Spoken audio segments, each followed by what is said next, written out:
About chapter 14 talks about Asa reigns in Judah. Abijah stuck with it, or died pretty much, and they buried him in the city of David, or Jerusalem. And Asa, his son, reigned in his place, and in his days the land had rest for 10 years. And Asa did what was good and right in the eyes of the Lord his God. He took away the foreign altars and the high places, and broke down the pillars, and cut down the Asherim, and commanded Judah to seek the Lord, the God of their fathers, and to keep the law and the commandments. He also took out all the cities of Judah, the high places, and the incense altars, and the kingdom had rest under him. He built fortified cities in Judah, for the land had rest. He had no war in those years, for the Lord gave them peace. And he said to Judah, "Let us build these cities and surround them with walls and towers, gates and bars. The land is still ours, because we have sought the Lord our God," is of course Christ. "We have sought him, and he has given us peace on every side." So they built and prospered. And Asa had an army of 300,000 from Judah, armed with large shields and spears, and 280,000 men from Benjamin that carried shields and drew bows. All these were mighty men of valor. Zerah, the Ethiopian, came out against them with an army of 1,000,000 men and 300 chariots, and came as far as Mareshah. And Asa went out to meet him, and they drew up their lines of battle in the valley of Zephram at Mareshah. And Asa cried to the Lord his God, "O Lord, there is none like you to help between the mighty and the weak. Help us, O Lord our God, for we rely on you, and in your name we have come against this multitude. O Lord, you are our God. Let not man prevail against you." So the Lord defeated the Ethiopians before Asa and before Judah, and the Ethiopians fled.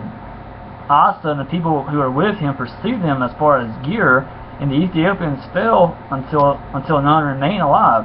They were broken before the Lord and his army. The men of Judah carried away very much spoil, and they attacked all the cities around Gerar, for the fear of the Lord was upon them. They plundered all the cities, and for there was much plunder in them.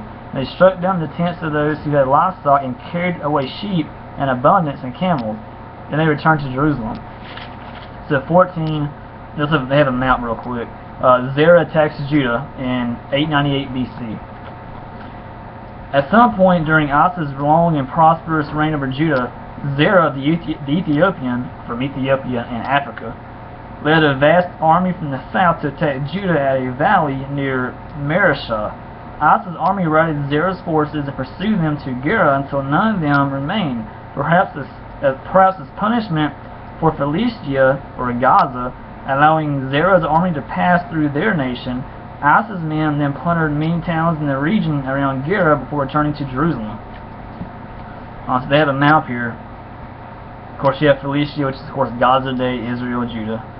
Zerah's forces attack. They come from, of course, from Ethiopia, which is in Africa. They come all the way through where Gaza is at today, over into Israel. They attack Judah, and then Asa's forces march out and to meet Zerah's forces, and they attack them in Mareshah, and then Zerah's forces flee back to Gaza. And this is the map of it right here. Right there, you can see that. That's where it all took place at. So, anyway. So basically, like I said, 14 is about Asa reigns in Judah, pretty much. Ethiopia comes against Judah. Asa cries out to God to help them, and by God's help, Judah defeats the Ethiopians and sends them, packing pretty much. So 14, I'll be back with 15 here shortly.